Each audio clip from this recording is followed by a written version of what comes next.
So you will see that in the text here of trauma, we have this sign here. What does it mean?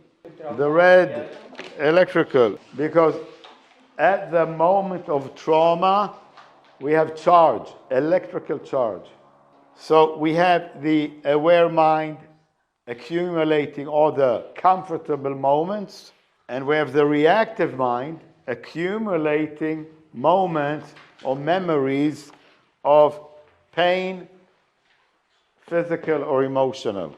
Now, one more definition of trauma. We are now page 12, disagreements with life. Because we said that the spirit has the goal of infinite survival. But life is opposing us.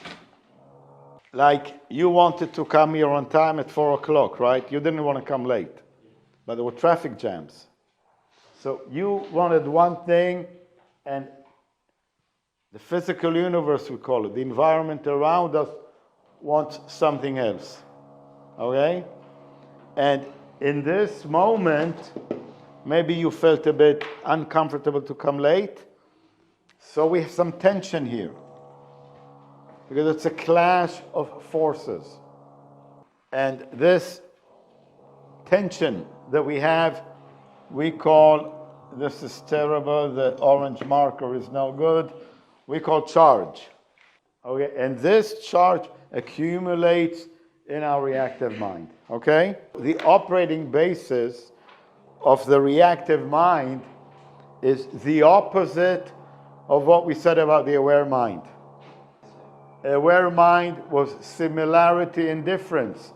It's the analytical mind. It can make intelligent comparison. Reactive mind is a defense mechanism. Something that was once dangerous for my survival, I need to keep away from it.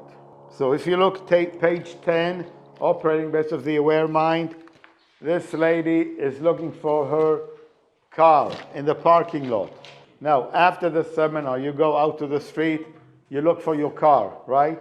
How do you find your car? There are so many cars around. How do you know which is your car? Well, you have in your mind a picture of your car. At home in Israel, I have a car, Toyota Camry, a gray Toyota Camry. And sometimes I walk in the street, and a gray Toyota Camry goes down the street. And I say, oh, look at my car. Who's driving my car? So when we go out to look for our car, we have a picture in our mind of my car, and I get, not my car, no, here's my car. Because I compare the pictures of the car. This guy is going out to the parking lot, and he can see a red van, a red SUV. And this car is very similar to the car with which he had an accident. He was driving another car. He was driving the black car here, but a red SUV, boom, hit him. And every time he goes down the street and he sees a red, big SUV, the same as the car that hit him 10 years ago. Because the red SUV is dangerous because it gave him an accident and it hurt his back, whatever. So now he's afraid of this kind of a car. So the red SUV is dangerous because it hit him 10 years ago. Now every time he sees a red SUV, he's afraid. So the reactive mind is a very stupid mechanism, but it warns us, danger ahead. The reactive mind is causing us to make mistakes because it forces on us information that is not correct for now. It was true a long time ago. When I have bad mood, I'm sad, I go into depression. I don't know why. The life is okay, life is normal, but I feel sad. Ever happened to you that you have a reaction to something and you don't know why? You go into a fight or argument with somebody close, and then you say, I'm an idiot. What did I do? We have sometimes pain in the body, but we go to the doctor says, everything is okay. I don't know what it is. We know from medicine that most illnesses are psychosomatic. Right? Also from Greek, psyche is the soul, or the mind, like psychology. Psyche is the soul or the mind in Greek. Soma is the body. So, of course, things like tension and stress and heart attack and nervousness and shaking and all these things, but many, many other phenomena are something coming from the mind and affecting our body. We spoke at the beginning about spirit, mind, body. The three are connected very strongly. And we think we are a body. Our mind influences our body very strongly. I said in the beginning that what we do here is improve the functioning of the mind, make the mind more efficient. So what does it mean? The aware mind never makes mistakes.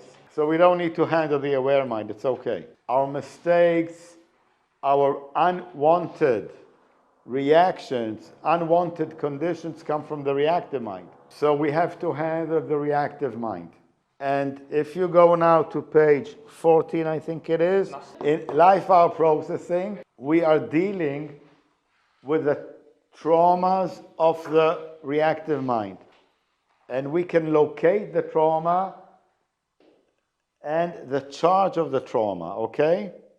Now, these moments, we spoke about the trauma, disagreement with life. I want one thing, but the environment is doing something opposite to me, okay?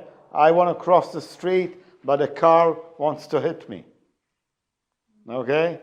I want to go out with this girl, but she says, go away, okay? I want to have a job, but the boss says, sorry, no money, the company's not doing good, you're fired. So I lose a job.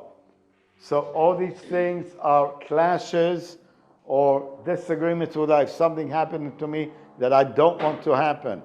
And this is a trauma, emotional or physical trauma with a charge.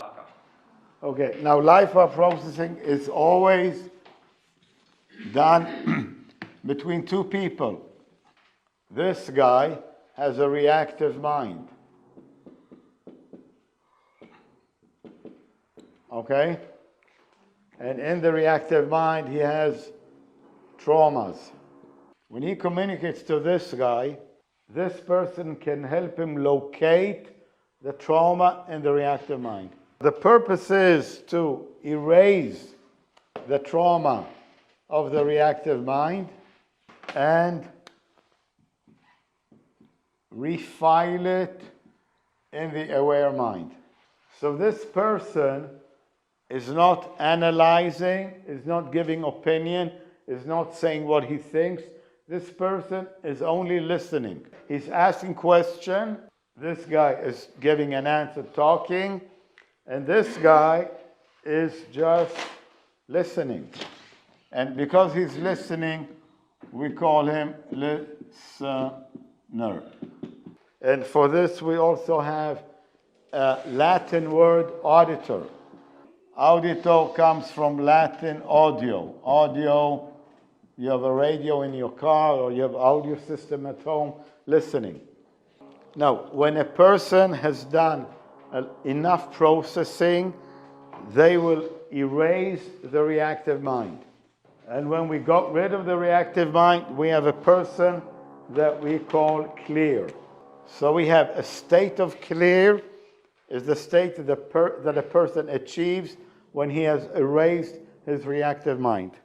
So this is the goal of what we are doing. We want to bring every one of you, we want to make it possible for every person to achieve the state of clear. Okay.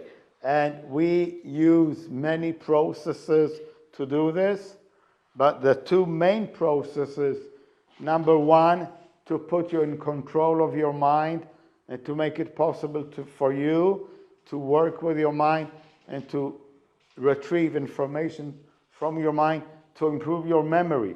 We call it recall processes.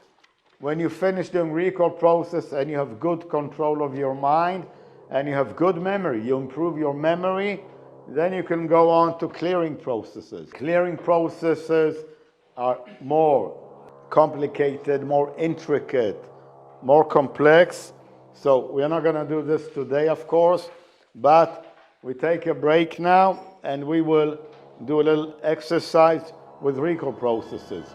Okay?